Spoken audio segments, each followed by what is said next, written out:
Lisa, how cool is this? Our second video together. How are you doing? I'm doing great. I'm very excited. This is going to be awesome. I loved our first video, and it really gives us a chance to show our viewers that, hey, here are two very different people that have different ideas, but yet see things very similarly. But yeah, I believe we share passion.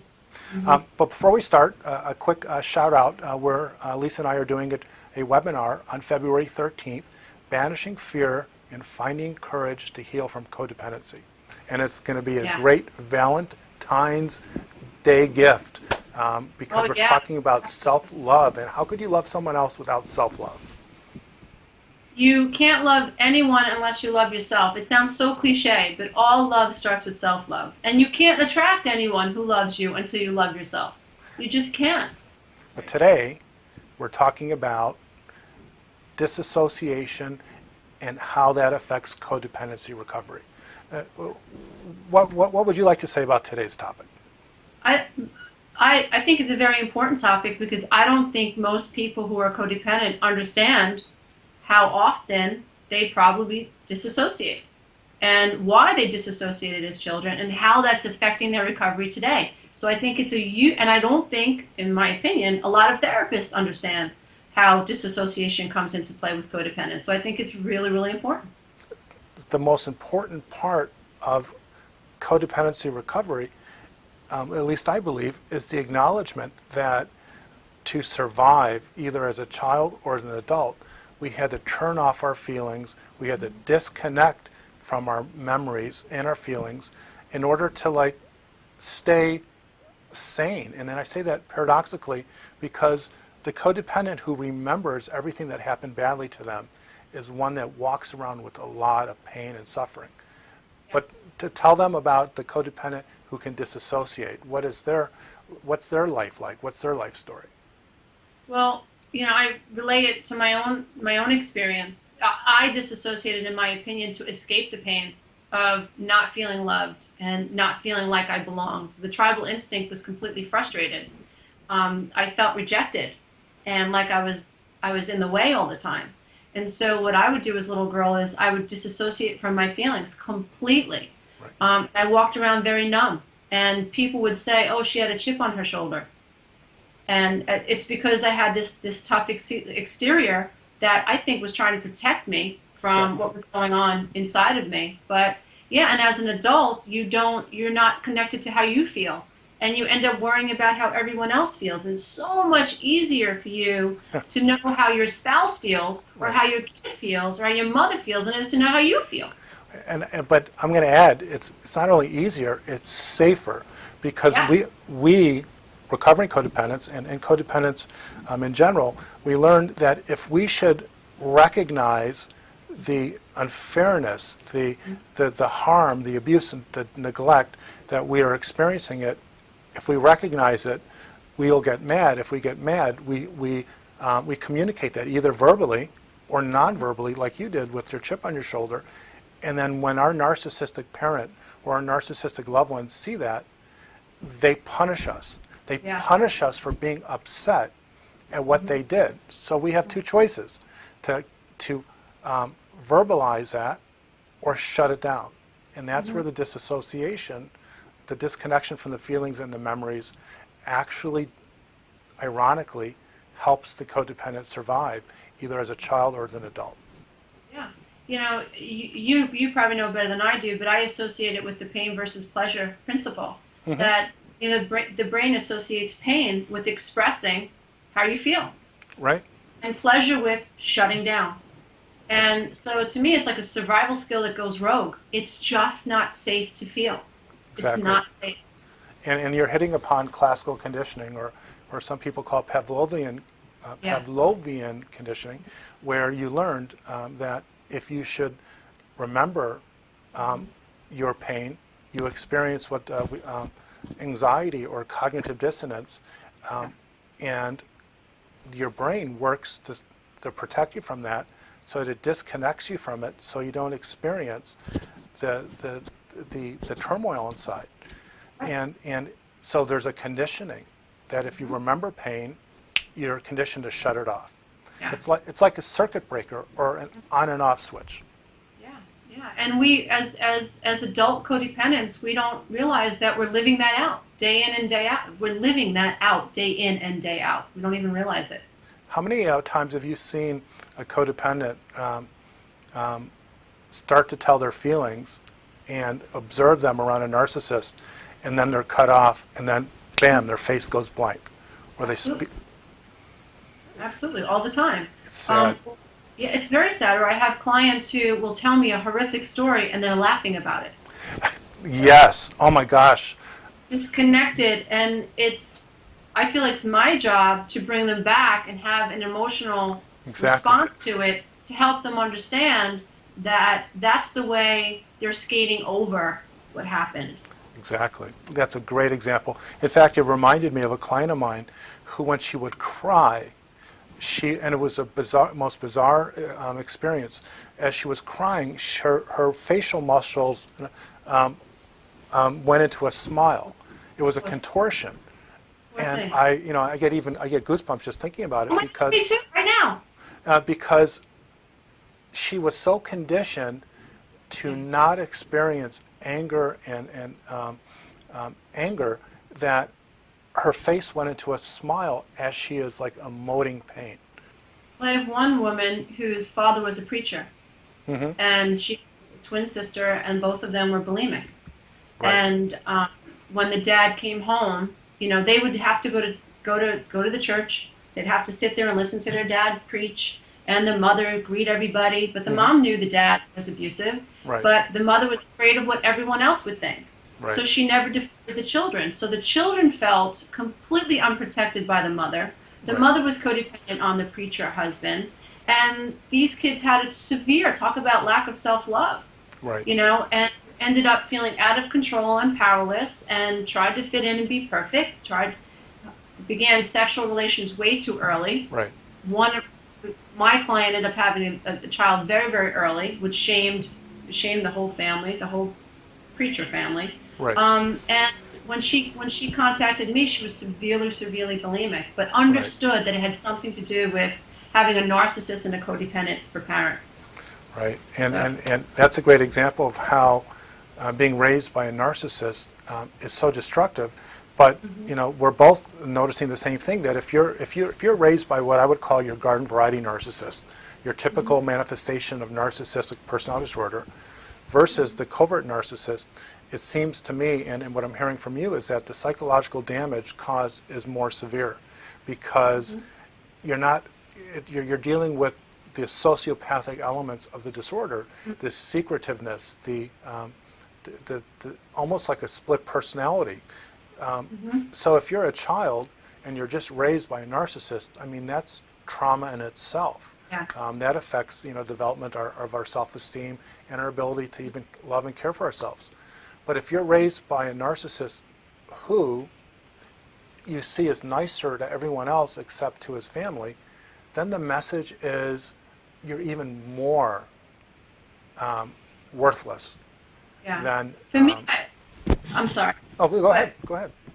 What I notice is that with my clients is that there's this severe deficit between the inner and the outer reality. Right. The inner reality doesn't match the outer reality.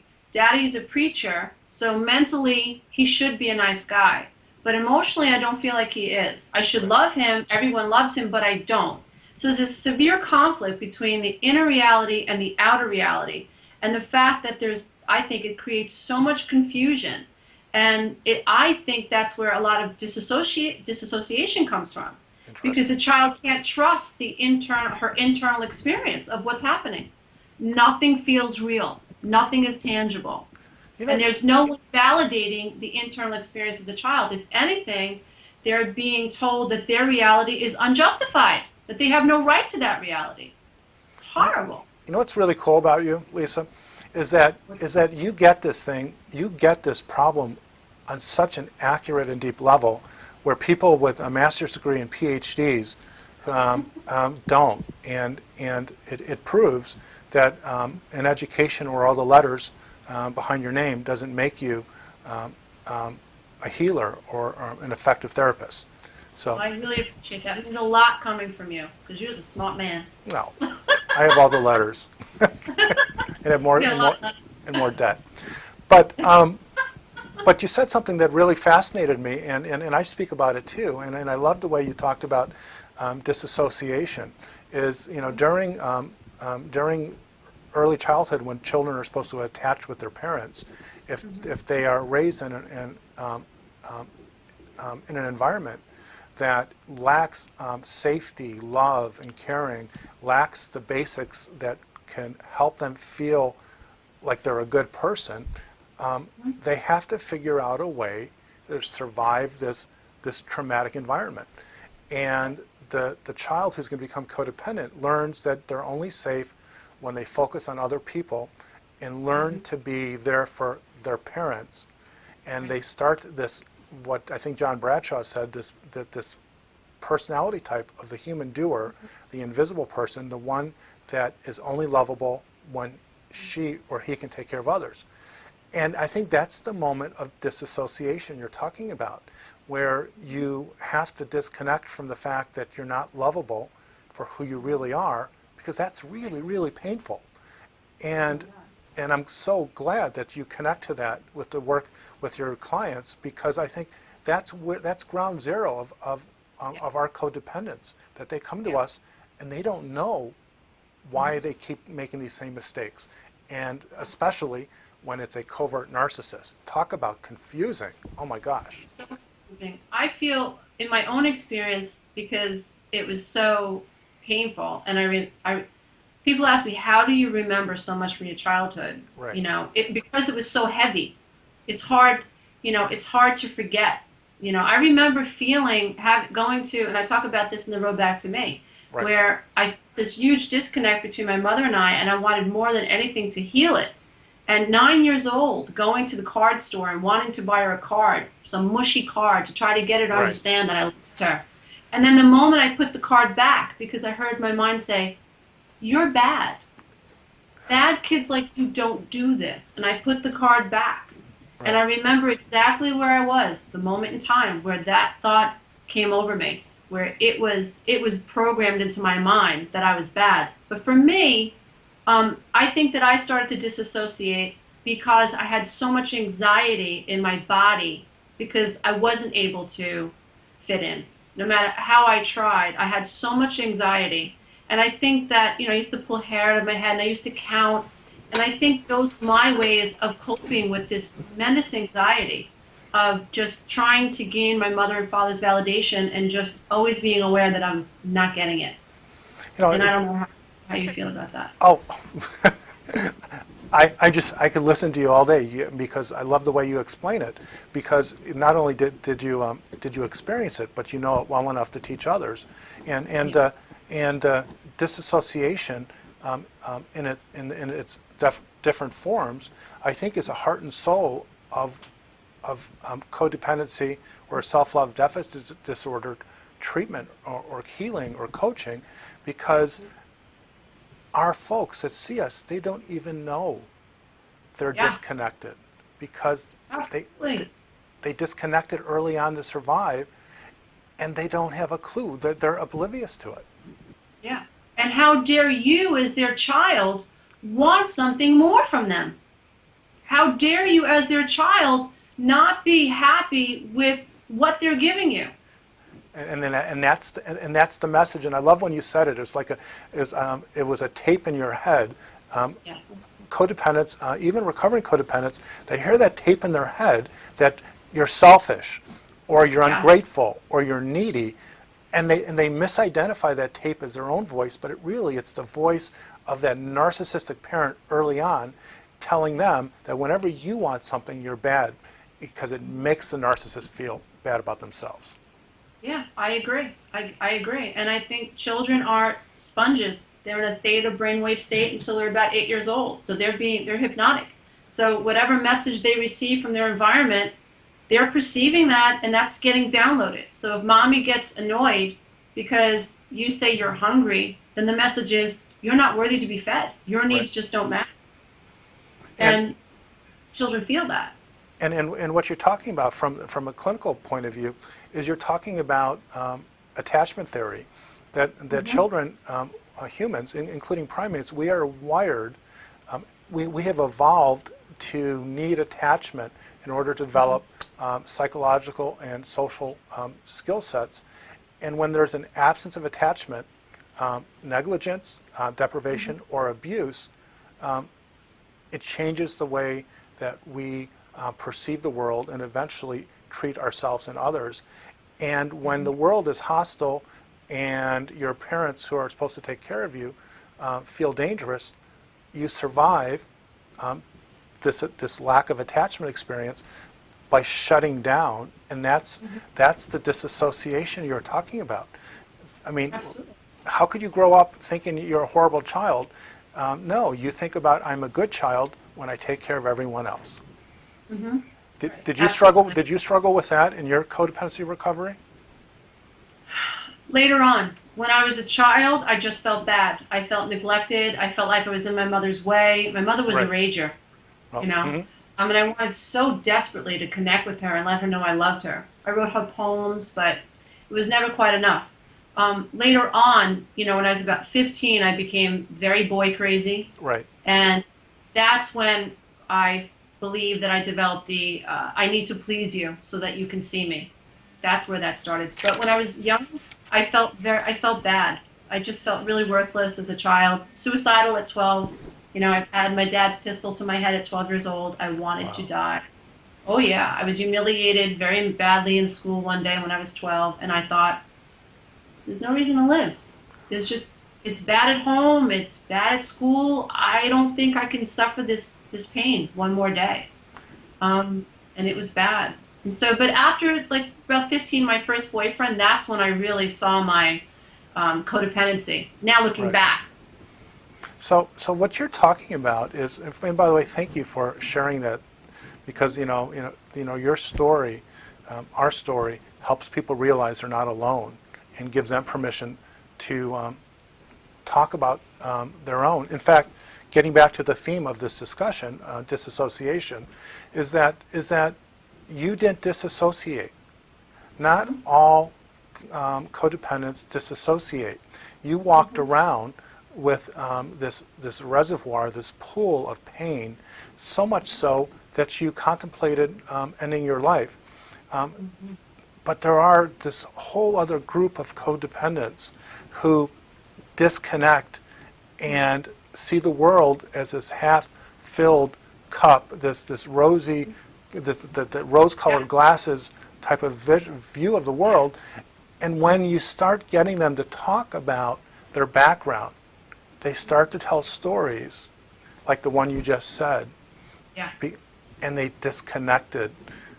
And I'm saying to everyone that's listening to us is that if you have a story, it needs to be told. And even if you don't know it, trust someone like Lisa, someone like me, or a therapist out there that you can safely open up that closet and look at what really happened to you and reconnect or reassociate with your own reality. Yeah. What's your advice to people that might be listening to this and feel a connection to what we're saying? Well, the first thing that came to mind was like, you know, we represent hope. Codependents oftentimes don't feel hopeful. They might be, just this past week, I got at least 3 or 4 emails from women who were in their 60s, one was in her 70s, that it was because they went on YouTube and they heard something that I said or you said, someone like you said, that made them realize, oh my God, now I know what's wrong with me. Right. And you represent the fact that you can heal from this. Right. So the first thing I would say is that, yeah, it's bad, but it's really, really great on the other side once you understand what's wrong. And you and I both represent the fact that healing is possible. So that in and of itself is huge, because a lot of people don't think that it is. But I agree also, I didn't become a psychotherapist, although sometimes I wish I did. But when I was recovering, what I did, a little bit of background, was I figured out what a child was supposed to receive. And then side by side, I figured out what I didn't receive. And then I began to give myself what I never received. Right. And so when I began to journal, and like you said, I began to become reacquainted with these experiences, I understood that I had to find a way to tap into the emotions that were lost, Right. tap into the emotions that were invalidated, that I was shamed and I wasn't allowed to have. I had to give myself space and time to allow myself to psychologically connect what was happening in me emotionally or that I suppressed. And I gave myself space. And if it meant that I had to spend 3 hours crying in the bathtub, then that's what it meant.